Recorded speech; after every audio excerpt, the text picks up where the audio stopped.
This tutorial continues from How to Mix 1. We will be using the How to Mix live set, which is available within the Ableton DJ Course download. Now that we've looked at a few different mixes, let's talk about how to get the levels right during a mix. One of the most fundamental jobs as a DJ is to keep the volume of the set consistent and even throughout. If this doesn't happen, the energy of the music becomes erratic, upsetting the balance of the dance floor.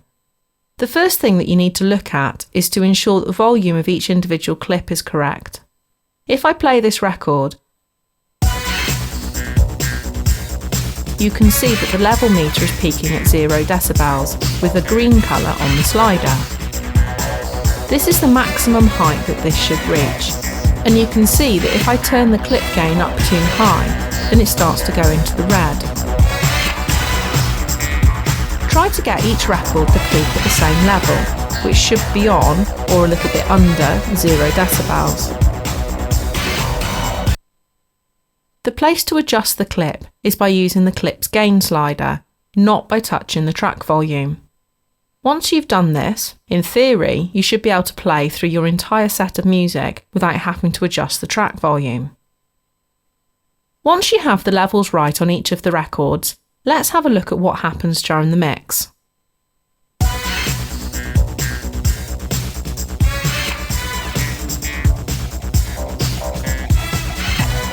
You can see that when the crossfader is in the middle, the master volume has risen and it's now peaking in the red. This is because whilst the mix is occurring, the volume of each record is added together. There are a couple of different ways to deal with this problem. The first is to control the overall volume level by using the track volume faders as you do each mix. Alternatively, you can adjust the way that the crossfader works so that it assists you. To see the options available, right or control click on the crossfader. If you'd like to see a diagram demonstrating the different curves available, look in the free DJ resources download. The main curves to know about are dipped, intermediate and constant power. These all lower the overall volume as you reach the middle of the crossfader. It's particularly worth knowing about constant power because this will keep the overall volume level consistent as you mix from one record to another. Then there is a slow fade, slow cut and fast cut. These are all aimed at DJs who want to be able to chop the record in at full volume with only a small movement of the crossfader. This feature came about primarily for DJs who like to scratch, so that they can easily cut in a sample at full volume. The final curve is transition.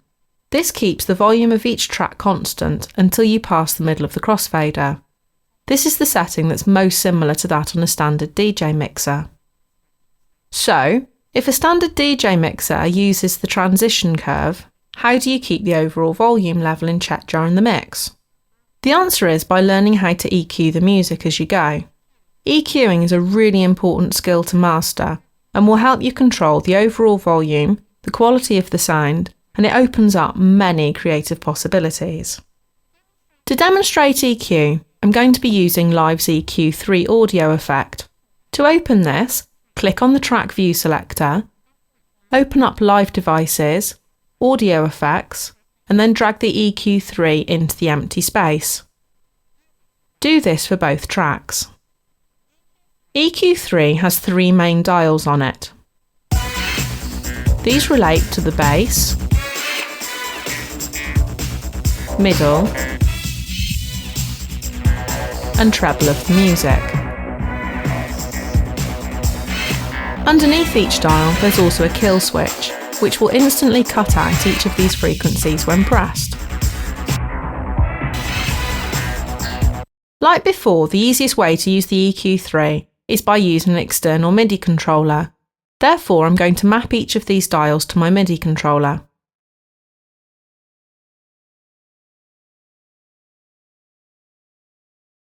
Now, let's look at the mix that we did before and try and see how we can use EQ to improve it.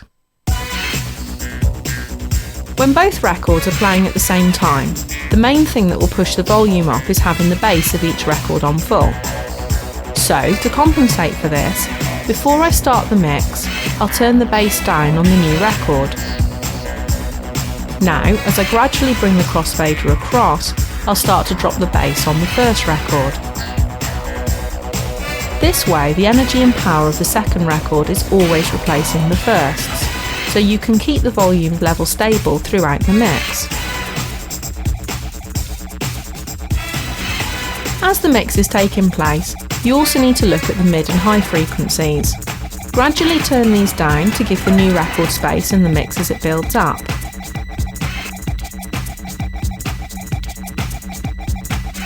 Finally, when the new record has taken over, you can finish the mix and fade the old record out.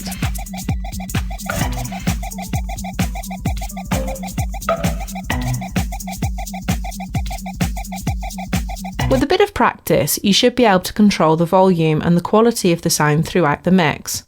Try to use a combination of all the tools at your disposal.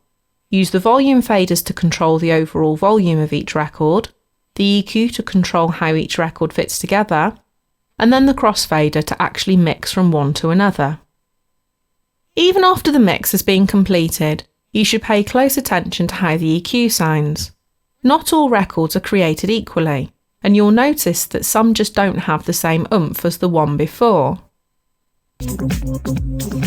If the bass frequencies seem a bit lacking, turn up the low to compensate. However, be careful of turning it up too far because it will boost the volume level and can drown out everything else. If the record's sounding a bit dull, try adding a bit of high into the mix.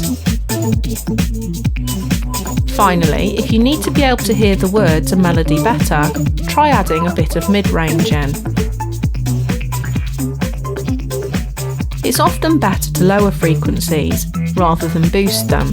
For example, if you want to get a better kick drum sound, cut out some of the mid-range, boost the high a little bit, and bring the tracks gain up a fraction. This will result in a cleaner and less muddy sound. I'm now going to talk about different ways to use EQ creatively whilst doing a mix. A particularly effective mix is to leave the bass turned down on the new record as you mix it in, and then wait for the right moment when you can simultaneously turn the bass down on the old record and up on the new record. This technique simply swaps the bass line over and keeps the energy up throughout the mix. Let's hear that in practice.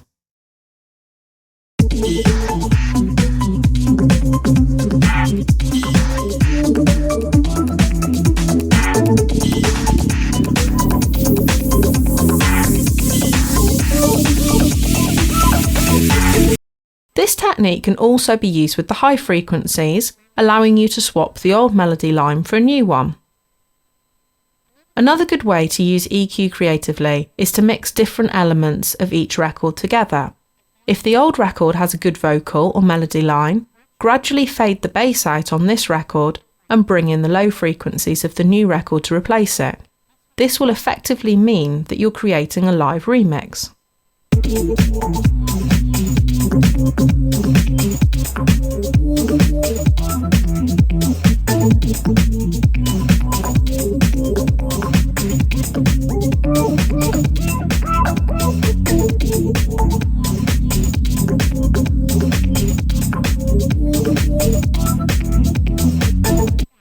When you find two records that fit together well, you may be able to keep the mix going for far longer than the 30 seconds or a minute that an average mix takes.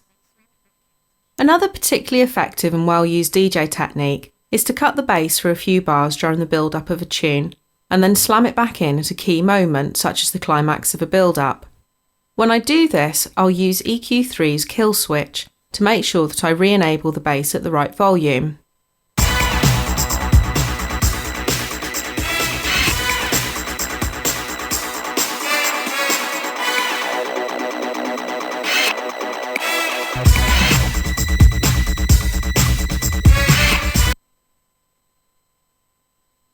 You should now have a good idea about how to go about mixing records together. This is the end of the How to Mix tutorial.